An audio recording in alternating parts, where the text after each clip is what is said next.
welcome to the Scottish Modern Apprenticeship Show here at the wonderful educational establishment, Ayr College.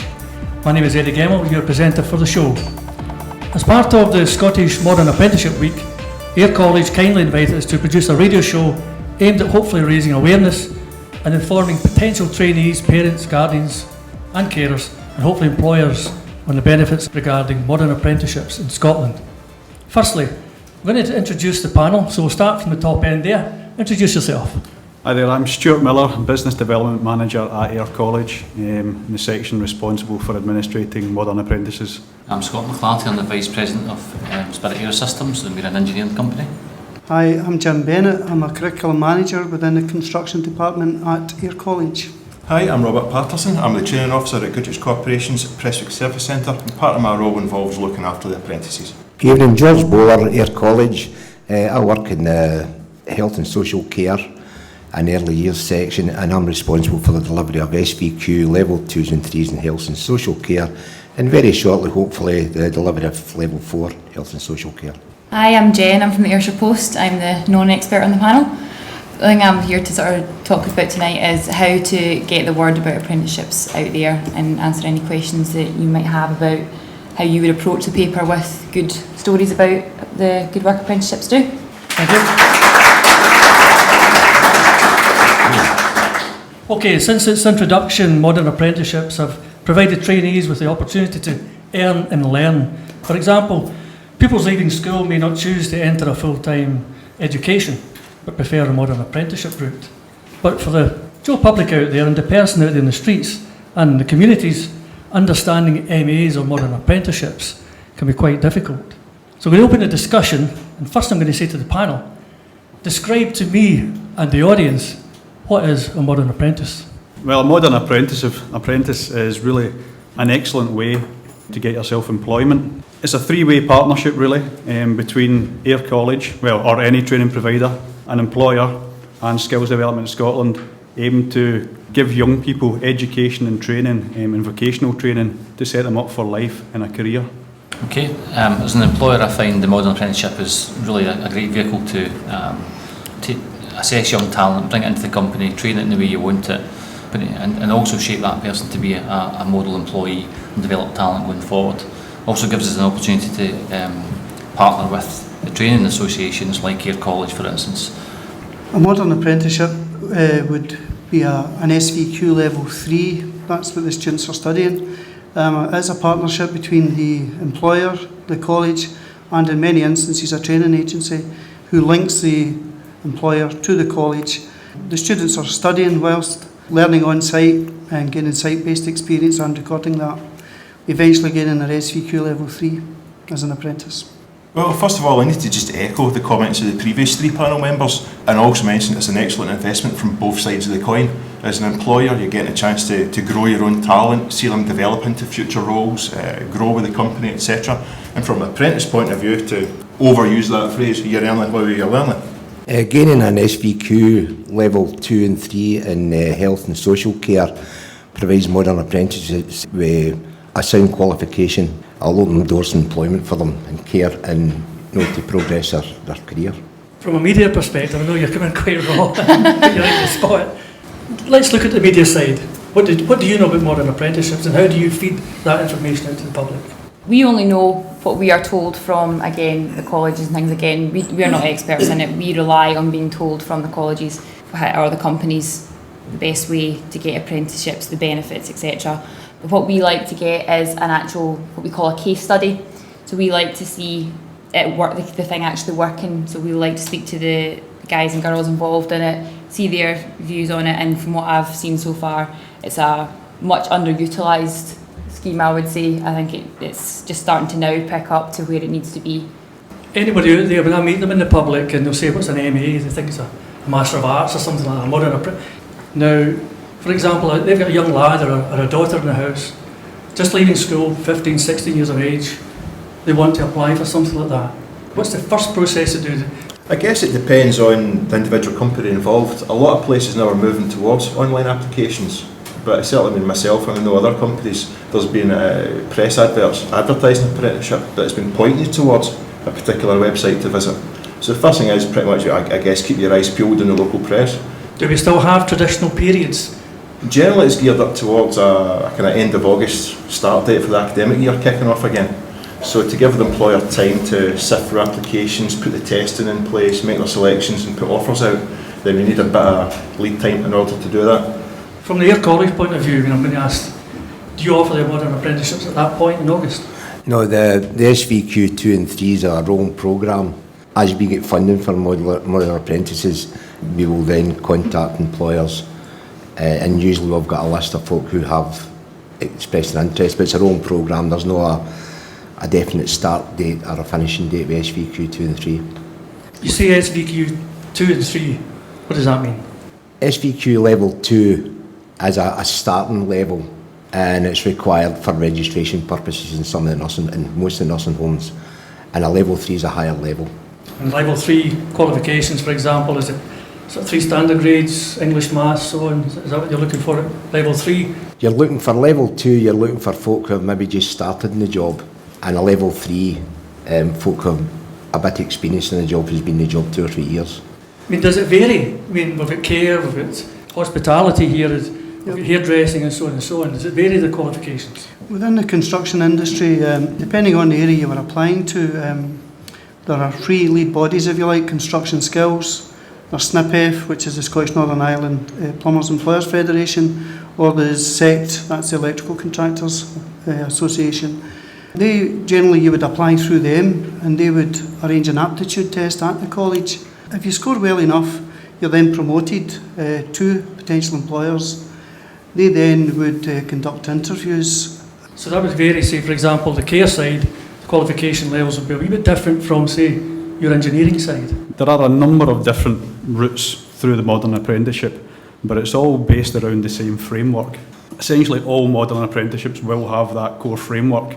Radio, television, people like yourself, to get this kind of message out. Mm-hmm. I mean, I'm picking up just now and I'm thinking, my mother and father's listening to this, who have retired, and they're saying, it's kind of gobbledygook, some of that. Mm-hmm. Yeah, the most important thing for us is to make it understandable for everyone. So we take everything that gets fed to us and break it down to the bare and say, this is what it actually means to a person to get this. Like, they will have work for however many years, spend a few days a week at college, the rest of it on the job, learning the skills in the site that they'll probably need. And this is the result. They're trained, qualified, and have a job at the end of it. For like the parents who are maybe thinking, oh, that'd be a good idea for my son, my daughter, that needs to inspire them really to sort of just go look into it, and then the college can do their part and talk to them through the mechanics of it. Do you find that your candidates that are applying, are they prepared? I would say they're prepared. Ayr College students, we're sector leading with respect to not only preparing them for the workplace, but in their transferable skills. We have a policy of developing their essential skills. We look at every one of their core skills. We consult with employers to find out exactly what they're looking for in an employee. When you say core skills, what's that? Well, there are 5 core skills: numeracy, communications and ICT. In addition, it's working with others and problem solving.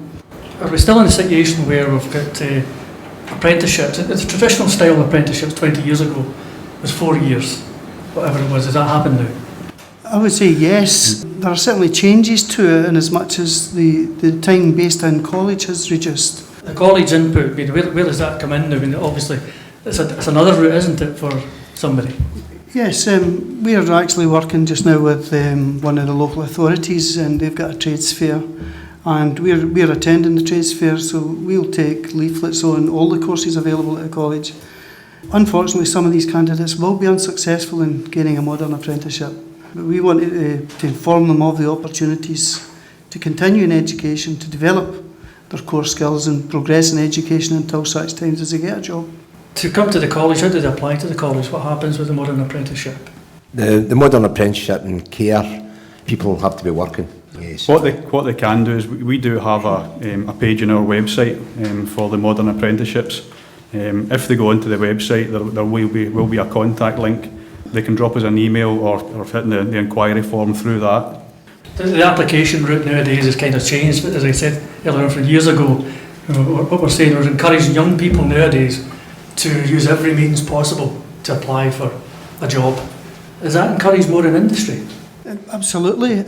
As part of our Access NPA programmes, they would certainly develop a CV, and they're encouraged to keep that current throughout the progression of their education. You run a successful engineering company. Are you finding the same trend as well? I think you do get a lot of speculative applications, and I think it's difficult as a big employer because we're about 1,000 people, similar size to Goodrich in terms of big company, a big brand, so we attract a lot of attention, and I think we've got the advantage of having that brand, so people want to join the company. But we do get other times here where people just write to us, and we also have things like, we get involved in some graduate, some work experience, and these things get people in the factory. I think if it's difficult as a big employer to get people in the factory speculatively, but when you meet young people and you get work experience, for instance, or you can redirect them towards modern apprenticeships, then it certainly I'd encourage people to get, to use their feet and get out and talk to suppliers and be proactive. I think we've got a good introduction to the panel. Let's see if the audience want to ask any questions at all. Yes. Well, I've done 3 years of cooking, and I've done an HNC, HND, and then I went on to do my Bachelor of Arts. But the college are really good. It was the best thing I ever did was go to your college. Put confidence in me. Gave me funding to get like carving tools and stuff like that, and uniforms. At the time I couldn't buy it myself. The funding side, I want to ask you guys. It's an area that businesses come to me and ask about. Say, how do I get this money? How do I do it? Is there money available? What about the trainee? Who pays for the trainee? How we currently work the modern apprenticeship is that we draw down funding from Skills Development Scotland, which funds the trainee and the training provision. You can never guarantee where the funding is going to be in the future, but at the moment we will not charge a trainee or the employer for running a modern apprentice. By being an employee, there will be a cost to the employer for wages and obviously staff time and training that person on in-house. Say for example, I'm a small business, I'm a plumber, and I'm doing a job myself, I've got a van, I'm driving about myself. I want to take on an apprentice, but I don't have the time to train that person. Can that single employer, take on somebody and actually train them? I wouldn't describe that as being in the spirit of an apprenticeship. We have training officers who do the site-based visits and monitor the progress on site, and the learners, the apprentices, they're supposed to keep a logbook showing the activities that have been gained on site. How can we encourage that employer out there, that small-time employer who's really keen to take on another person? What can we say to that person? I think the point that you make there is a valid point. It is not easy currently for a one-man operation to take on an apprentice, because there will be a level of on-the-job training. Obviously, part of the Scottish vocational qualification route is there will be logbooks kept of the work that they do, so there will have to be mentoring involved. What we take on board as a college is that we need to work, and it's part of our plan going forward, is to work closely with employers, start to roll out skills forums across all sectors, so we can try and bring in the one-man operations and say, look, if we are going to provide the training for this apprentice, how can we work that? How can we structure that to make it work for you? So it's not just the larger, medium to larger size organisations that benefit, it's the one-man jobs. As you say, there are a lot of people want to take on apprentices, but just cannot physically do it at the moment, and we want to work closely with them to work out how we can manage that. Well, as I say, I think the one thing we need to do is to really engage with these people and find out what would be the solution, how to really understand their issues and work out whether we can provide a solution for them. I believe we can. Thank you very much. Are you from Spiritsville? I am. Yeah. What's your job? I'm basically a capability development advisor, so managing the apprenticeship programme is part of my role. I think it's very accurate. I think one thing I would like to stress is that apprenticeship programmes are different in different organisations, and it doesn't always stop at SVQ level 3. And sometimes people avoid apprenticeships because they see the academic route as fitting their style. I think age is not traditional, it's 16 to 18. Are you finding that's happening a lot? Yeah, I think the ages that we're getting in terms of applications does seem to increase. Do find as well is that we get very few female applicants. Education. The idea of, you hear, I'm not going to mention the guy's name, but Sheila had passed this on to me earlier on, complaining about the lack of skills when the young people come to apply for a job.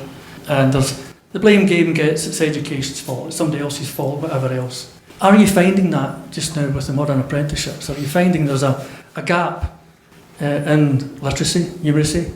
So it's from an employer's perspective, I think there are issues there. Definitely, when you go to interview people, you see there's a lack of perhaps interview skills and preparedness for work. But we have engaged with the primary schools, we're engaged with some of the secondary schools, and certainly with the colleges.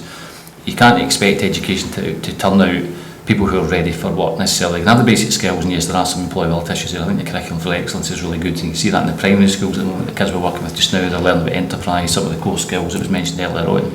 But there are some issues about communication, even people turning up for interviews not prepared, maybe even not, the basics, not dressed right, all these things that you hear. That is absolutely true, but I do not think it is a social issue. I don't think it's an educational issue. I think it's just a combination of things. I don't think you can blame a certain social group, or you can blame education, or you can blame parents. I don't think you can assign blame as easily as that. But I think there's an obligation in industry to get involved with education and help prepare people for work. I don't think you can sit back and blame education. Ayr College are obviously involved quite heavily, aren't they, in engaging with local schools, is that right? Yes.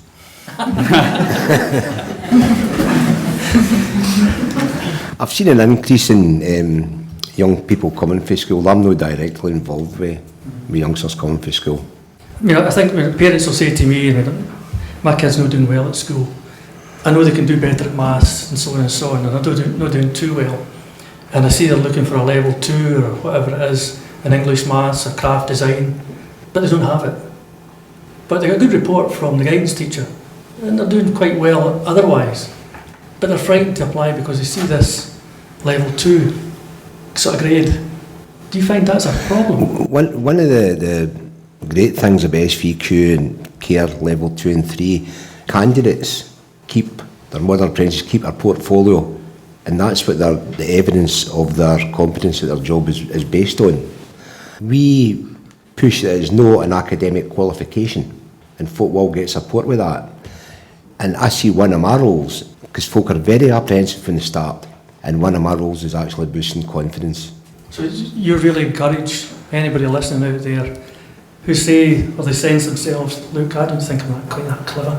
I don't think I could hit the Goodreach level or the Spirit level or whatever. The Spirit level is a good one. At the college we've got a policy of supporting folk who need a bit of support with academic stuff. Information, media. Here we go. Getting that information across. I pick up papers. We all do. We pick up papers. We listen to programmes like this. We watch TV programmes. Why are we still confused? I suppose it depends where you're looking. If you're specifically looking for something, I think young people now, rather than if they wanted to know something, they wouldn't come to the Ayrshire Post. They would go on and Google. For us, it would be probably something that they would maybe stumble across, and that might start a spark in their mind, or it would be maybe an older person would look at it and think that'd be good for someone else. I do think that it's got so much better from my limited experience of so far. Like when I was at school, the information about apprentices, it was plumbing, all that kind of stuff. You weren't really told about the rest of it, and I still think it's got a long way to go. I think journalism personally should have apprentices, because you can go through your university degree, but if you don't have work experience at the end of it, you're going nowhere. So you're offering a modern apprenticeship to your college? My boss might be angry at me. Let's go for it. What I'm trying to look at from the media's point of view is the language and how it's presented to people. It's fine. You can go into all sorts of websites. You see a case study, and sometimes it's quite confusing following that case study. It's how we change the landscape, how we redirect it so that the Joe public out there can say, that's nice and simple, I can read that. Absolutely. That is basically my job, is to translate it and make it readable and interesting, and it already is interesting, so I've got to try and convey that to Joe public without having the technical jargon into it. What I'm thinking is we're talking there about education marrying up with employers, and can we do that the same with the media? I think, good. I think it's difficult to understand all the different jargon and stuff, and I think people do talk in acronyms, and I think simplifying it down. I think when it comes down to the basics of how employers presented to the market. You asked about the different application routes, through the college, but from an employer's perspective, I think we keep it simple in the media in terms of just, it's a web-based advert, or we go to the media and try and keep it simple. And we sell the company, we don't sell the apprenticeship, we sell the company, come join us. think you've got a perfectly valid point though. I mean, having come relatively recently from industry into education, there is a perception of a minefield of acronyms out there, of the various routes and the various qualifications you can do. And I think we probably do have a responsibility between ourselves and the media to get that message out. It's not as complicated as it necessarily looks from the outside. From our perspective, I mean, obviously we're interested in our local schools, our college. I'd say the benefit of us having that here is like coming here, building relationships. If people can even just pick up the phone to me and talk through things, because we get press release after press release after press release. I mean, easily 200 a day will come across our desks. I think just the importance of keeping a relationship. If there's something that you want out there, just phone, just... How much does a modern apprentice earn? I see you smiling in the corner from Spirit. 45,000 a year. I wish. Start salary is just below £10,000, but then once they've actually graduated, after that they're just under 25k. What I would say though is it de-risks a little bit, because the first couple of years there is contribution towards the salaries, so you're not paying the full wage. You have an apprenticeship, and it's not cheap labour, but you're training the future workforce and you're being slightly compensated for that in terms of there are grants available and contribution towards that even for big companies. So we're actually making an investment in talent at a reduced cost. And most of the time, whenever they've completed that session, is there a guaranteed full-time job at the end of it? There's never any guarantees. What we would say to our apprentices is future employment depends upon continued performance. You find that in the care sector as well? That's different. I mentioned that people undertaking their level 2, level 3 have got to win employment. I worry slightly because many of the modern apprentices I work with are on the minimum wage in care homes, and they have an awful lot of responsibility, and it's an enormous job, and I don't think that's recognised. And it's a boom industry. It's one of the few industries that are actually booming. There's always vacancies. When candidates complete their SVQ, they will get a rise for their company, but it's no massive. So the wage structure really varies throughout the whole of modern apprenticeship. I want to find out for the audience now. I want to get round about the audience. I'm a modern apprentice as well. Right. What do you do? I work for British Airways. Right. It's brilliant. I always wanted to do it. How did you get into it? How did you find out about it? What happened? What actually happened was I was reading the paper.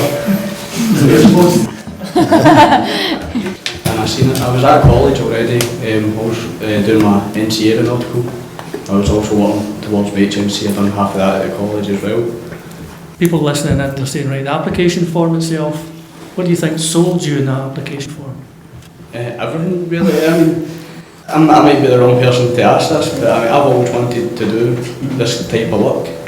My family's really done that kind of work as well. So that was part of your application form, you'd actually say that? Yeah. Tell us about the modern apprenticeship with British Airways itself. We're very similar to the model that Goodrich and Spirit have had. What I would pick up on from what Justin said about the recruitment process, I think the guys here would agree as well. The qualifications will get you through the door, and there are minimums for that, and it can be quite stretching for some people. In Justin's case, it's not that he came a longer route via the college, having done an NC, came in at a slightly lower level, if you like, education-wise. That door's still open, and that would be the same for us recruiting the 15 new ones this year.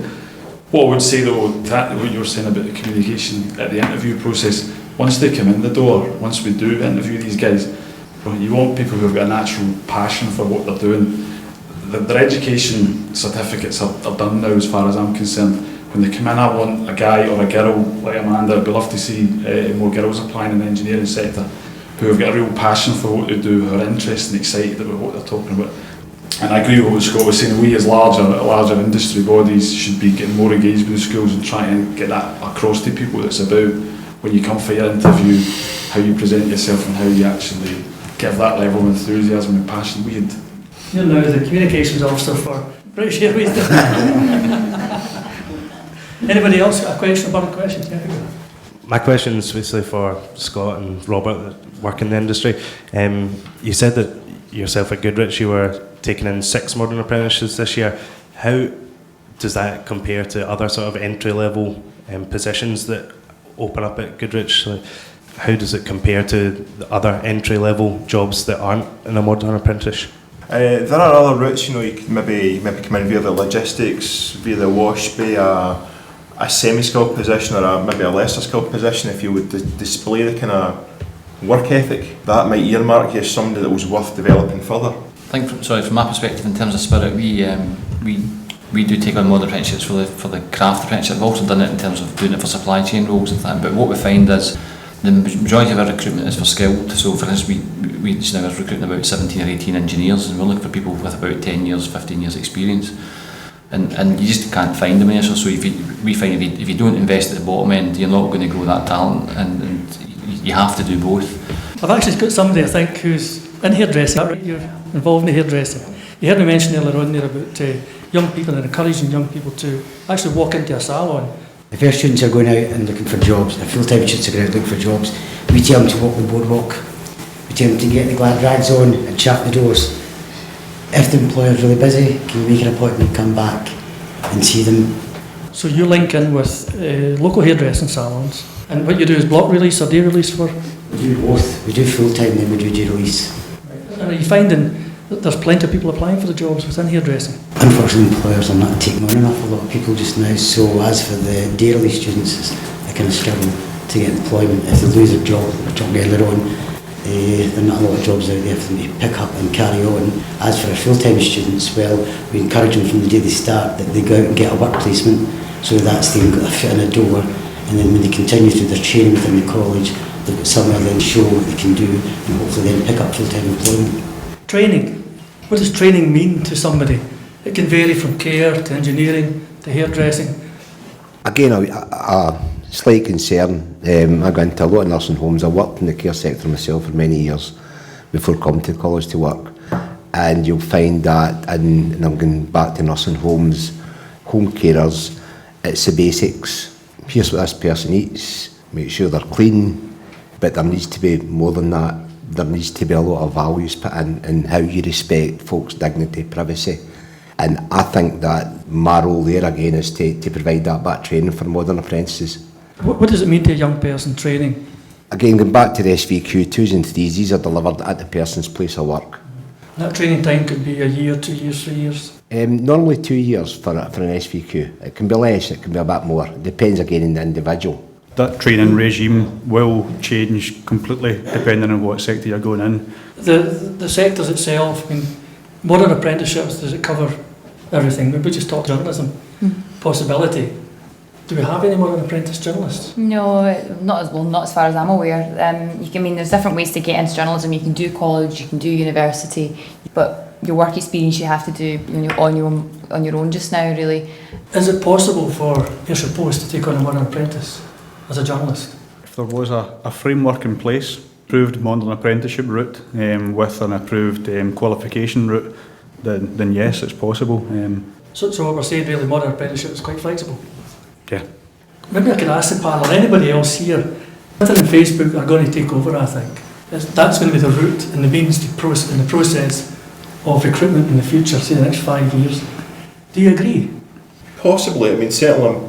But yeah, it's accessible, everybody's on Twitter or Facebook, it seems, if you want to get a message out there. But it's kind of going back to what Scott was mentioning earlier, about speculative applications coming in at various times. We'd redirect that person to apply through the normal actual web-based application process. I think the issue that the employers and organisations have is really to keep up with it. A few years ago there was MySpace and Friendly United, and by the time everyone caught up with that, it had moved on to Facebook. Yeah, for now that would, if you wanted to get their attention, that would be the way to do it. But like I said, it changes so fast, and they'll be the ones that will dictate.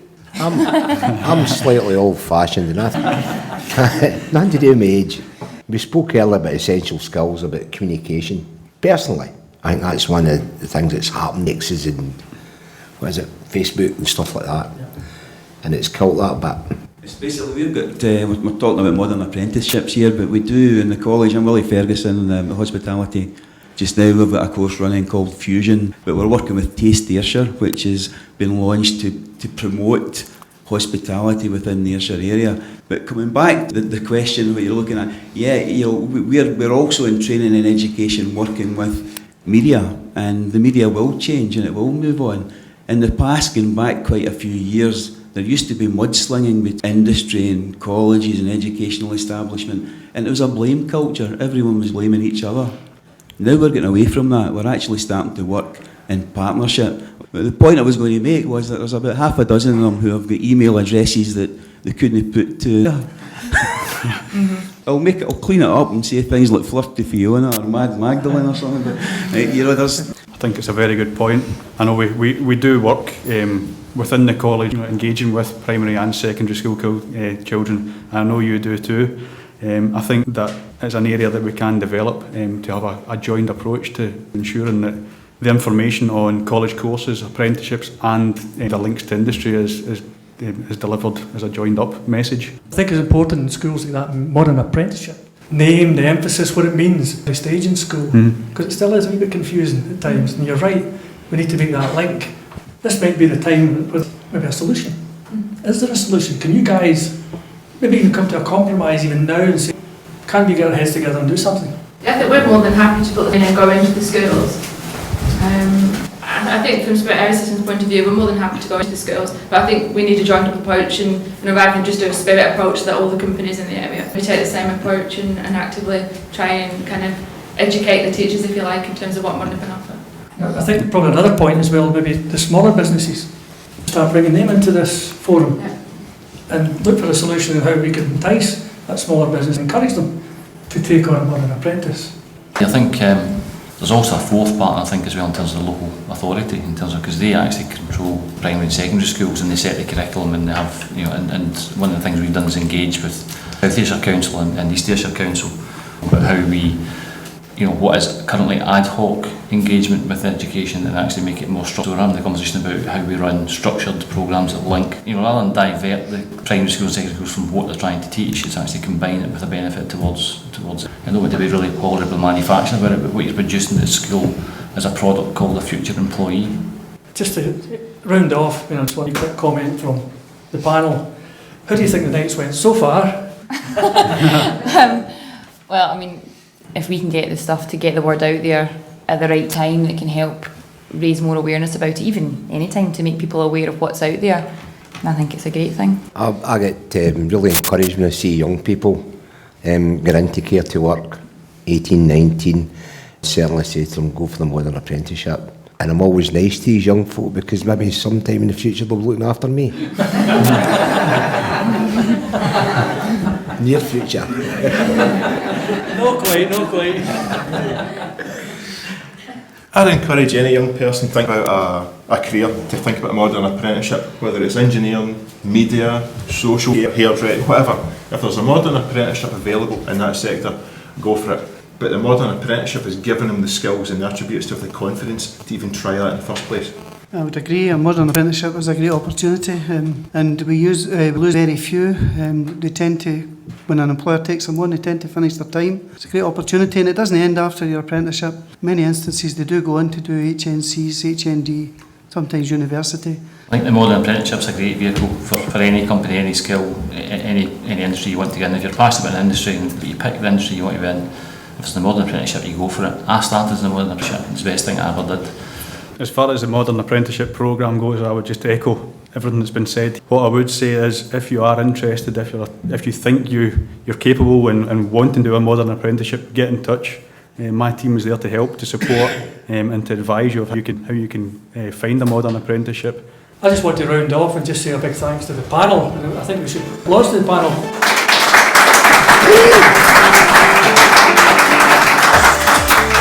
I also want to thank Ayr College for inviting us along and providing the premises. Sheila McLachlan, who set up and organised and invited myself along to host this, who's sound engineer for us tonight as well. Big round of applause for the guys.